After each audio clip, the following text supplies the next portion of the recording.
Welcome back to our coverage of the 42nd annual meeting of the World Economic Conference here in Davos, Switzerland. In this edition, we're going to be catching up with some of the business people who have been making a real difference on the ground in Africa.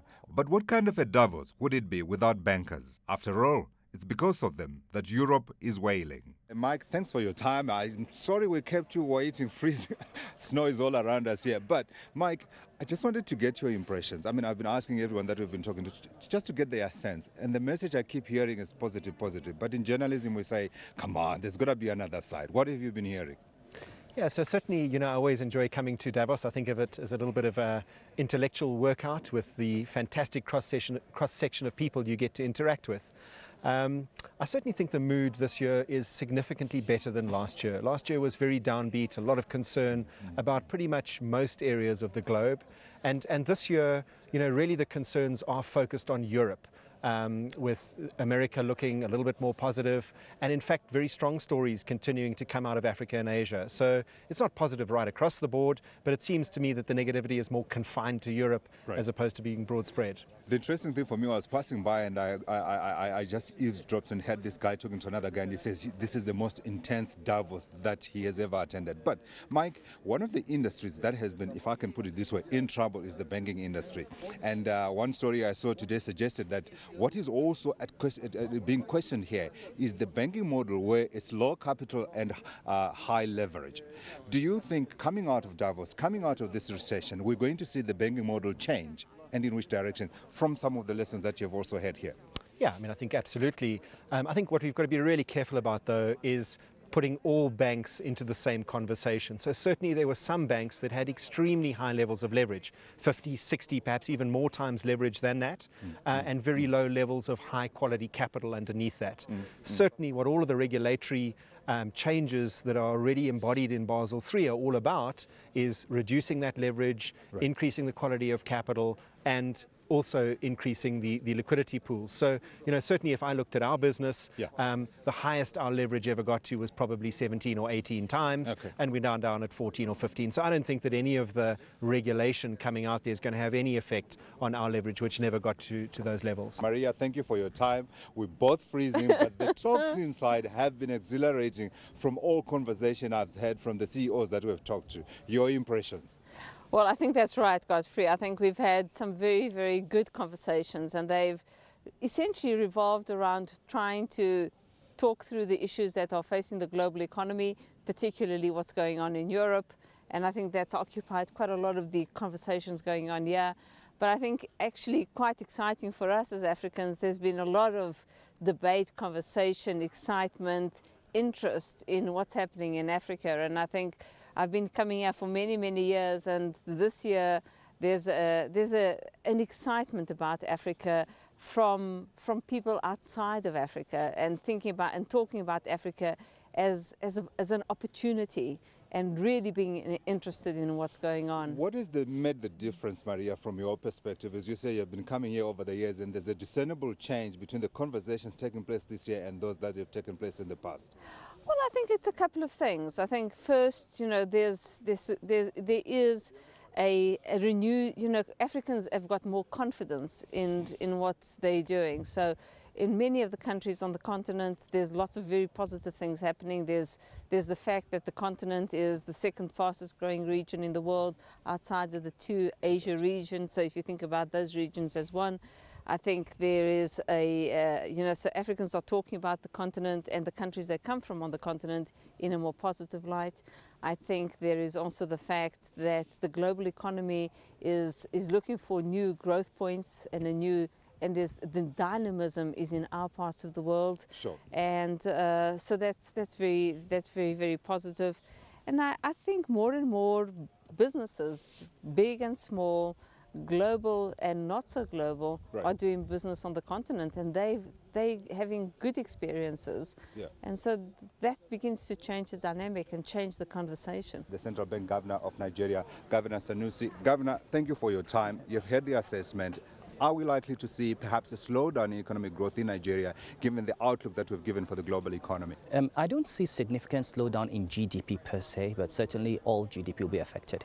As you know, the slowdown in the United States and Europe with what's happening in China and India and Brazil would suggest that in the short to medium term we might see a moderation in oil prices, and that has an impact on all GDP and also on government revenues. Right. So we like to see the impact on the fiscal position of government and on all GDP. But because most of our growth has been driven by domestic demand, by agriculture in particular, the GDP growth rates are not likely to be significantly affected. Have you had to relook your numbers, at least in 2012, at least given the outlook? Because from all perspectives, it does look like there has been a worsening of the global environment. I think there have been dark clouds on the horizon for the last 12 months. The dark clouds have been there with the Eurozone crisis, they've been there with the US deficit crisis, they've been there with the fact that Chinese growth in 2008 was driven by credit, and now you've got a lot of bad loans in China, and now growth is a concern for China. Sure. And given the role of the United States and Europe in stimulating Chinese growth, there is both the direct impact on our direct customers and also indirectly through China. So commodity prices in general are likely to suffer, and that is going to be a major challenge for government revenues and for managing the fiscal position, and also for reserves and exchange rate. The World Economic Forum in Davos remains relevant as a platform for discussion and debate on the topical issues that the world faces. And I think if you just look at Davos today or the World Economic Forum and you compare it to a couple of years ago, you're beginning to see the bigger role that is played by emerging markets. For instance, there are a number of discussions at Davos, at the World Economic Forum, that are talking about the role that Africa, as an example, is playing in the world stage, as well as how the economies in Africa are making a contribution, a positive contribution to the world growth in an environment which is typically very tough, especially in the developed world. Yeah, I raised the question, Sizwe, because one of the articles that I read up as I was coming to the conference was by Mohammed El Arian, the CEO of PIMCO, the largest bond fund in the world. And he said he's never been to Davos. And hell no, he is not coming to Davos, because in his mind, he says he does not see it creating concrete solutions that are needed to try and tackle some of the world's problems. He says there's a lot of talk, but very little commitment. And in terms of follow-up, it's also such a large grouping, it's hard to get everybody to think in a structured way. He thinks the forum needs to become more policeman-like in order to be able to get outcomes that are implementable. I don't think the World Economic Forum can be police-like. I think it is a forum for discussion and debate, for sharing ideas. I don't think it's a forum that's meant to come up with solutions per se, but it does certainly provide a platform where you have to decide, or a company has to decide, or a country has to decide how it uses the World Economic Forum and what it intends to get out of it. Yeah. So there are a number of opportunities that it certainly provides for discussion and debate, for sharing ideas and so on, which you can then take things out of and go and apply them in your setting, in your country or within your company. Davos attracts them all: politicians, academics, business people, and even development finance chiefs. With an opportunity to chat with the Industrial Development Corporation's chairperson, Montla Tlatla, and asked her what ideas she had picked up from the sessions she had attended. Collaboration, innovation are the big things.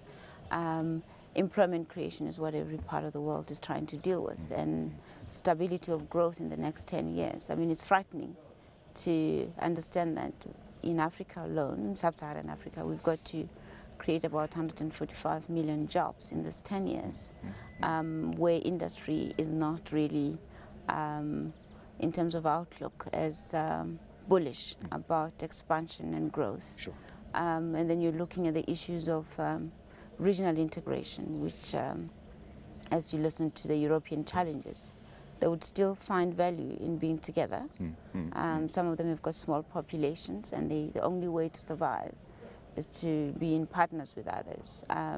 There's a lot of learnings there. But generally, with the current crisis, Europe can learn from Africa. Africa can learn to not continue the same mistakes. Absolutely.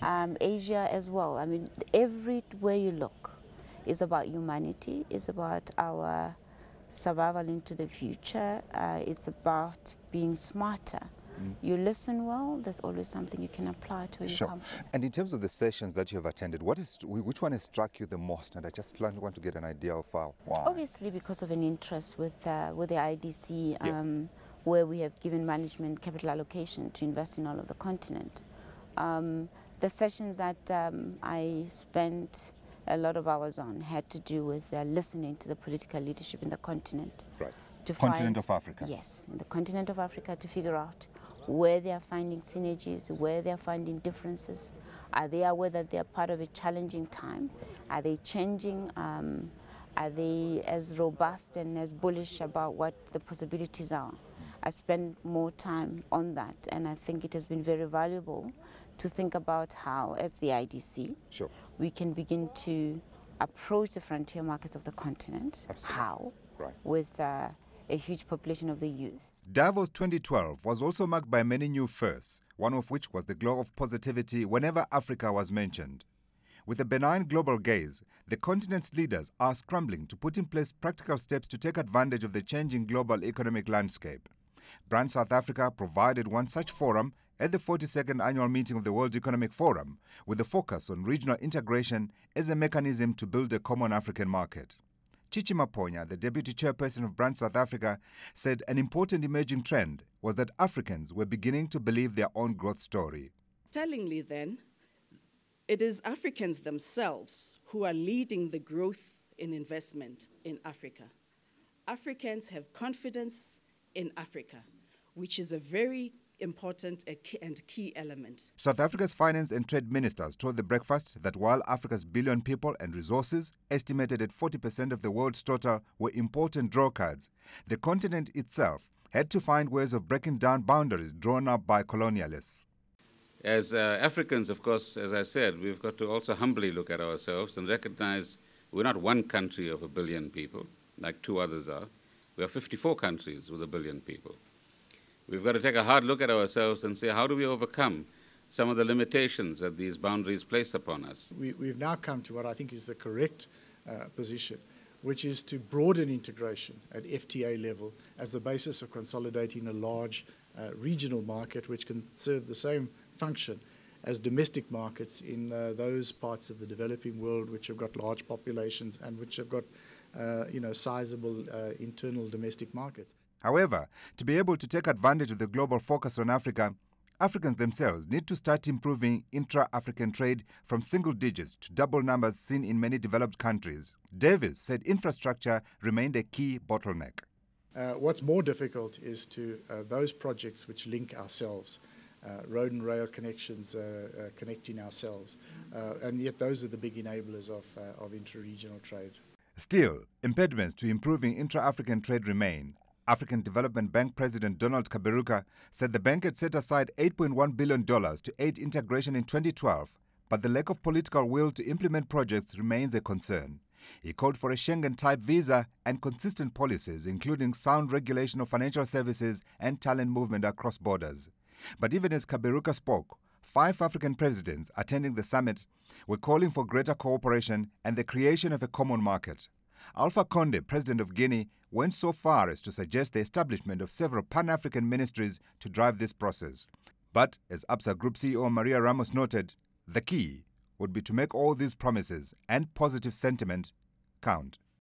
So as we leave behind us the conversation around the great transformation and the shaping of the new models, we focus on the next meeting, and this one is going to be centered around Africa. That's the next meeting of the World Economic Forum, and that's the summit that's going to be held in Addis Ababa, the Ethiopian capital, in May.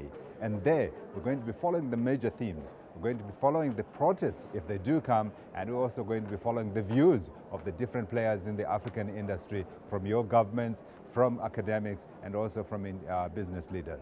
So from all of us here, Mandla Mazibuko and myself, Godfrey Muchizwa, it's goodbye for now.